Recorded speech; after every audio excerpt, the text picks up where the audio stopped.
हमारी कुछ मान्यताएं हैं कि हमें हर साल सत्यनारायण पूजा करनी चाहिए या नए घर में जाने से पहले वास्तु पूजा या वास्तु शांति करनी चाहिए। ठीक है। कम से कम मराठी लोगों की इस तरह की परंपरा है, जैसे ग्रह शांति। ठीक है। अब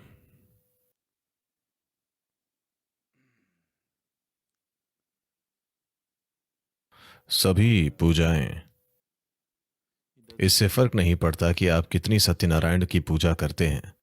जो असत्य आप रोजाना अपने जीवन में पैदा कर रहे हैं, कोई सत्यनारायण पूजा आपको बचा नहीं सकती। सबसे बड़ी सत्यनारायण पूजा जो आप कर सकते हैं वो है आप कम से कम खुद के साथ सच्चे रहें। आप दूसरों के साथ सच्चे नहीं बन पाते, मैं आपको उसकी अनुमति दे दूंगा, पर कम से कम आपको खुद के साथ 100% सच्चा होना चाहिए, हाँ या नहीं? ये एक अद्भुत सत्यनारायण पूजा होगी जो उसी समय परिणाम देगी। वैसे भी आपकी सत्यनारायण पूजा आप खुद नहीं करते, कोई और इसे आपके लिए करता है। शायद उसे फायदा होगा पर आपका पता नहीं। आप धुएं का सामना करते हैं और आपको खांसी हो जाती है, अगले दिन आपके नाक में नसें सूजकर लाल हो जाती हैं। आमतौर पर आपके घर में सत्यनारायण पूजा का धुआं भर जाता है। धुआं नहीं होता? महाराष्ट्र में वे धुएं का उपयोग नहीं करते हैं। अच्छा, आप धुएं का उपयोग नहीं करते हैं। ओ, दक्षिण में ढेर सारा धुआं होता है। हालांकि अब वे इसे कम से कम कर रहे हैं, लेकिन प्राचीन पूजा बेशुमार धुएं के साथ हुआ करती थी। अगर सत्यनारायण स्मार्ट है तो वे इसके नजदीक कभी नहीं आएंगे। आप सत्यवादी बनिए, यह सबसे बड़ा सत्यनारायण व्रत है जो आप ले सकते हैं। That you take on his form. यानी आप उनकी तरह बन जाइए, कम से कम खुद से। दुनिया के साथ नहीं तो कम से कम खुद के साथ सच्चे बनिए।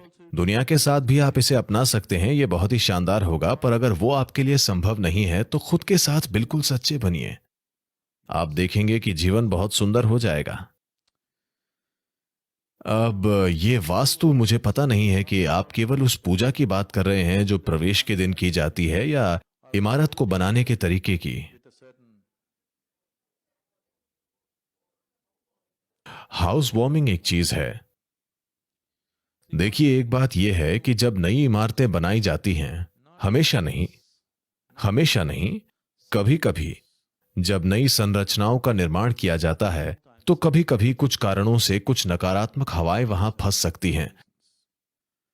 तो इसके पीछे विचार यह है कि जब द्वारा एक नई सकारात्मक ऊर्जा का निर्माण हो और हवन का भी कुछ प्रभाव हो, अग्निहोत्र और अन्य चीजों से वातावरण कुछ हद तक साफ होता है। हाँ, सबसे बढ़कर आप एक नए स्थान पर जा रहे हैं और आप कोई ऐसे व्यक्ति नहीं हैं जो इन सब से परे हैं।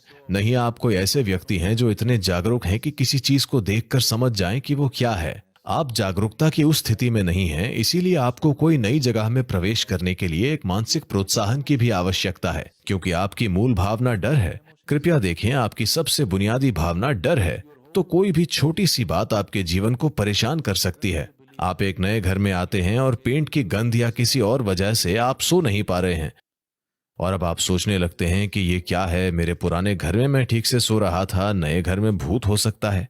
आप बर्बाद हो जाएंगे, हैं? आप खत्म हो जाएंगे। बहुत सारे लोग कभी भी उस एक विचार से खुद को निकाल नहीं पाते। वे बस और आगे बढ़ते रहते हैं, सोचते रहेंगे और खुद को खत्म कर देंगे। तो इस तरह ये थोड़ी सफाई करता है, और इसके पीछे कुछ विज्ञान भी है। ध्वनियों के कुछ उच्चारण और गंधों से वहां एक निश्चित वातावरण बनता है, और आप उस सफेद कद्दू को बांधते हैं क्योंकि वो बहुत ही प्राणिक है। उसमें प्राण गूंजते हैं तो धीरे धीरे सकारात्मक ऊर्जा फैलती है। पर अगर आप इसे अपने पेट में डालें तो यह और भी बेहतर होता है। आप जानते हैं, मंदिर निर्माण के इस विज्ञान को एक बड़ी ऊंचाई पर ले जाया गया है। देखिए, आपको यह समझना चाहिए कि भारतीय मंदिर कभी भी पूजा या प्रार्थना स्थल के रूप में नहीं बनाए गए थे। यदि आप मंदिर जाते हैं तो किसी ने आपको प्रार्थना करने या अपना जीवन ठीक करने के बारे में, भगवान से विनती करने की परंपरा के बारे में नहीं बताया। उन्होंने आपसे कहा, यदि आप किसी मंदिर में जाते हैं तो आपको वहां थोड़ी देर बैठना चाहिए, है ना? क्योंकि ये स्थान ऊर्जा के केंद्र हैं, वे प्रार्थना के स्थान नहीं हैं। किसी भारतीय मंदिर में कभी भी कोई प्रार्थना नहीं करवाता है ना। देखिए, मान लीजिए कोई दूसरा पूजा का स्थान हो तो वहां कोई प्रार्थना कराता है। भारतीय मंदिर कभी भी किसी भी समय कोई ऐसी जगह नहीं थे, क्योंकि इन्हें एक ऊर्जा केंद्र के रूप में बनाया गया था, न कि प्रार्थना के स्थान के रूप में। अपना दिन शुरू करने से पहले आप नहाते हैं, वहां जाते हैं, कुछ समय के लिए वहां बैठते हैं और फिर बाहरी दुनिया में जाते हैं। ये पब्लिक बैटरी चार्जिंग स्थान की तरह है। और ये भी कहा जाता है, अगर आप आध्यात्मिक मार्ग पर हैं तो आपको रोज मंदिर जाने की जरूरत नहीं है। क्या आपको ये पता है? हाँ, क्या आप इस बारे में जागरूक हैं? जो लोग आध्यात्मिक मार्ग पर हैं उन्हें हर दिन मंदिर जाने की जरूरत नहीं है। क्यों? क्योंकि उनके पास खुद को चार्ज करने के तरीके हैं। फिलहाल आप प्राणायाम या ध्यान कर रहे हैं, ये खुद को चार्ज करने के तरीके हैं। आपको सार्वजनिक चार्जिंग स्थान पर जाना आवश्यक नहीं है। आपके पास अपना निजी चार्जर न हो तो आप सार्वजनिक बूथ पर जाकर खुद को चार्ज कर सकते हैं। जब मंदिर का आकार, बाहरी परिक्रमा, गर्भगृह, आकृति और आकार, मूर्ति की आकृति और आकार, मुद्राएं जो मूर्ति धारण करती है, इनको प्राण प्रतिष्ठित करने के लिए जिन मंत्रों का उपयोग किया जाता है, यदि ये सभी चीजें ठीक से मेल खाती हैं, तब इनके चारों ओर ऊर्जा का एक बहुत मजबूत क्षेत्र होगा। आप बस वहां जाइए, वहां बैठिए, उन्हें आत्मस्नात कीजिए और आ जाइए। यह आपके लिए बकवास करने का समय नहीं है या किसी और के करने का। आपको बस वहां चुपचाप बैठना है और वहां जो भी है उसे आत्मस्नात करना है। हमने ज्यादातर मंदिरों को नष्ट कर दिया है क्योंकि हम नहीं जानते कि उन्हें कैसे बनाए रखा जाए। आवश्यक समर्पण और इसे बनाए रखने का आवश्यक विज्ञान खो गया है। कई सैकड़ों मंदिर खत्म हो गए हैं, केवल पत्थर बाकी रह गए हैं। ये पत्थर को दिव्यता में बदलने का विज्ञान था, पर अगर आप अनजान हैं तो आप दिव्यता को फिर से पत्थर में बदल देंगे। पत्थर को कैसे परमात्मा बनाया जाए, इसका पूरा विज्ञान है। इसे इस तरह से क्रियाशील करने के लिए कि ये आपसे बहुत अधिक और बड़ी संभावना बन सके, पर शायद आप बस इसे तबाह कर दें। आप में से कुछ को शायद आपको ध्यान लिंक ब्रोशर मिल गया, आपको शायद चित्र मिल गया हो। अगर आप देखना चाहें तो पुस्तक बाहर मिल जाएगी।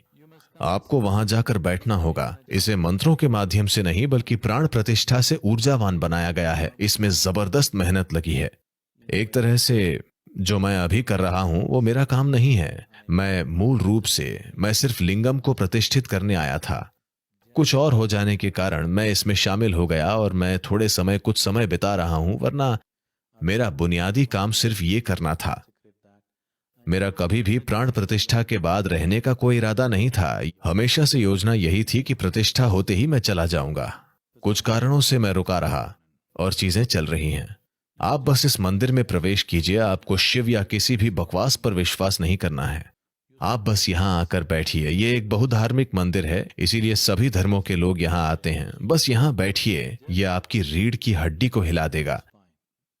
यह स्पंदन इतना शक्तिशाली है क्योंकि इसे इस तरह से प्रतिष्ठित किया गया है।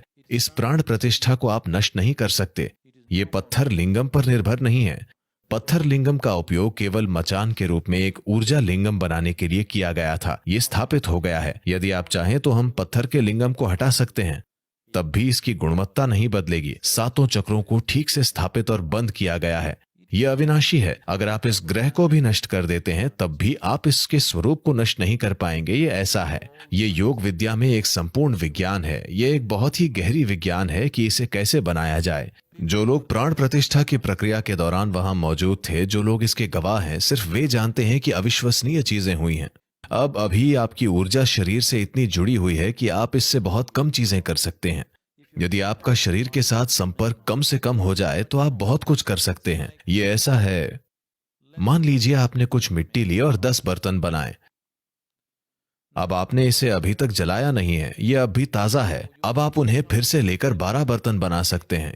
यदि आप चाहते हैं तो इससे 20 बर्तन बना सकते हैं, क्योंकि मिट्टी अब भी लचीली है और आप इस पर काम कर सकते हैं। तो समाधि की अवस्था का मतलब है ये उस चरण पर वापस जा रहा है जहां मिट्टी अब भी लचीली है और आप इसका इस्तेमाल कर कुछ और चीजें बना सकते हैं। आमतौर पर जब लोग समाधि की स्थिति में होते हैं तो हम उनकी रक्षा करते हैं। हम उन्हें बहुत संरक्षित वातावरण में रखते हैं क्योंकि छोटी मोटी बाधा से वे शरीर छोड़ सकते हैं। कोई व्यक्ति समाधि की गहरी स्थिति में है, आप बस ऐसा करते हैं, वो शरीर छोड़ सकता है क्योंकि ये इतना सूक्ष्म है। थोड़ी सी हलचल से ऐसा हो सकता है। इसलिए लोगों को उस अवस्था में रहने के लिए प्रतिष्ठित करने और शारीरिक रूप से सक्रिय होना सिखाने के लिए जबरदस्त ट्रेनिंग की जरूरत है। मुझे सही तरह से लोगों की तलाश करने और उन सभी को एक साथ लाने और धीरे धीरे इस स्थिति को तैयार करने में 20 साल लग गए। आप इसका अनुभव अवश्य करें। अपने जीवन में आपको इसका एक बार जरूर अनुभव करना चाहिए। ये कुछ ऐसा है जिसे आपको जरूर देखना चाहिए। आपको किसी भी चीज पर विश्वास नहीं करना है। आप बस वहां जाकर बैठिए, आप देखेंगे ये आपको खुद में समा लेगा।